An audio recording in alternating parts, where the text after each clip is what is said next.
by the way, we are not lazy. It's not that we are inconsistent. It's because we self-sabotage. Yeah, so let's get into the video and learn how we can fix that. Rise and shine, oh, rise and shine. Welcome to the Growth Space. My name is Marion Mwikali. Thank you so much for joining us. If you have been starting and stopping your growth journey, this is a video for you. So why do we self-sabotage? Because we fear success, we fear judgment, we feel like we are not ready for that particular thing that it is that we are pursuing. And sometimes we have unhealed childhood patterns that, by the way, make us just have self-sabotaging behavior. So how do you know that you are a self-sabotager? The first thing is that you delay things that, by the way, matter. So when something that matters is arising, you don't give it priority. You want to prioritize things that are not important. That is a person that does a lot of self-sabotage. Now that it has started to progress, now you fear, because you fear to fail, and you fear the criticism that you will get from people. It is always so comfortable when a lot of people don't know what you're doing, but you're still doing it, you're pursuing it. Now that they are now starting to be aware of you, now you're scared. You're like, I don't want them to judge me. I don't want them to have an opinion. So now you're fearing when you see progress. Okay, that is also another definition. You quit when the progress begins to show. Sometimes the progress can be you have now started earning, but the money that you're earning is little. But according to you, you're like, no, I want to earn a lot. But you see, what you're doing is you're self-sabotaging, because if you continue and you just keep on, you will grow the amount of money that you're getting. But some of you, when now the money just comes and it's a little, you want to quit. Yet, like a year or two behind, you are doing it for free. So it doesn't make sense. The other thing is you distract yourself when life gets serious. You always have an excuse. How many? Yeah, you know yourself. Myself, I am in that category. You just look for a reason why you should not continue, a reason why this thing all of a sudden is a lot of work. You always find the reason. So how do you break these patterns? The first thing is awareness, of course.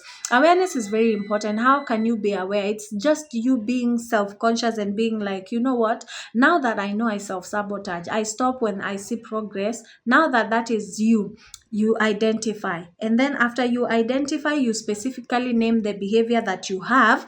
And once you name the behavior, it causes you to be aware and be like, oh, okay, oh yeah, I have noticed it's a pattern that I have. Now I am aware of it. The other thing is to interrupt the cycle.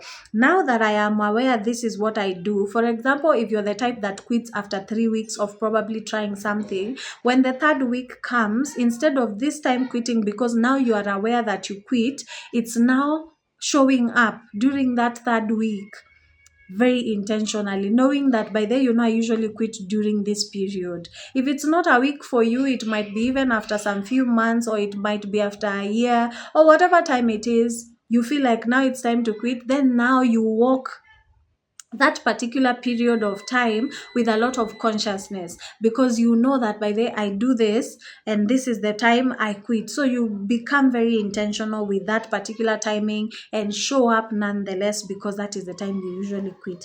The other thing is replace the behavior.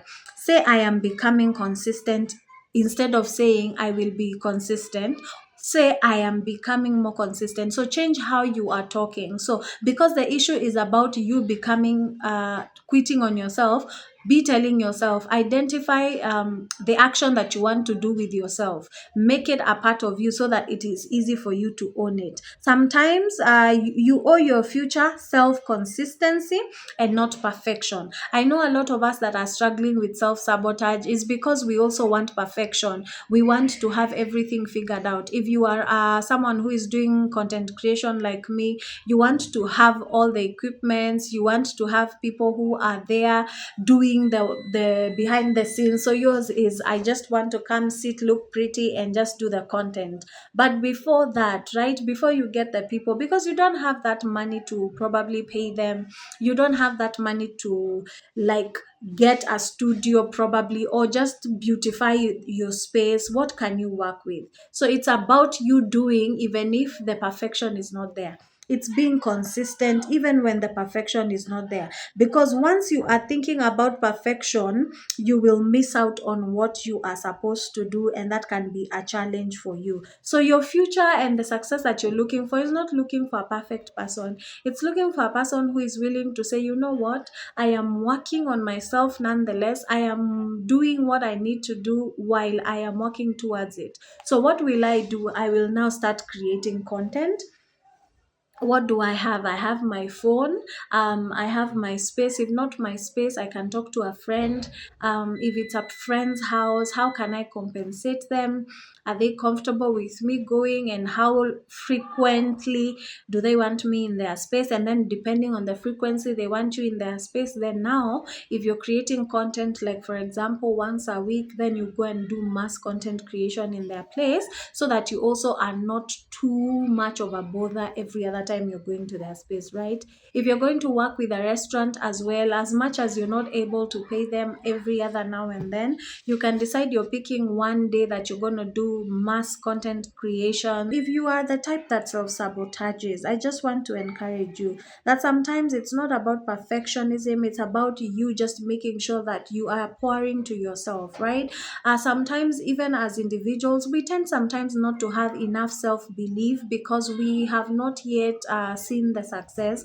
But just because we try, and one person or two people just comment and say, you know what, I like what you're doing, keep up, don't stop, continue. It just motivates you and gives you the pump and the confidence to pursue, and that is usually a very good thing, and we are grateful. So if you are here and you're a self-sabotager, tell us some of the things that you do to self-sabotage yourself.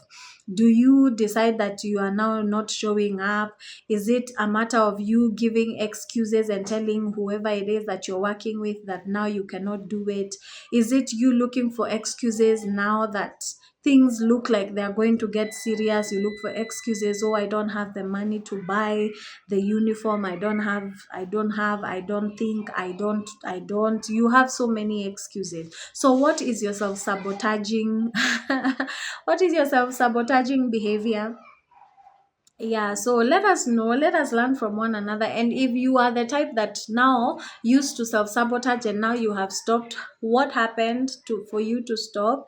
Can you help us know, so that someone who is in a situation like you can learn, and so that they can come out of self-sabotage? My name is Marion Mwikali Ndung'u, and this is the Growth Space, and I'm so glad that you're here. See you on the next video. Consider subscribing to this channel, sharing with a friend, and just inviting as many people so that we can grow together. Thank you for everyone that has subscribed. You guys are amazing. I love you. Mwah.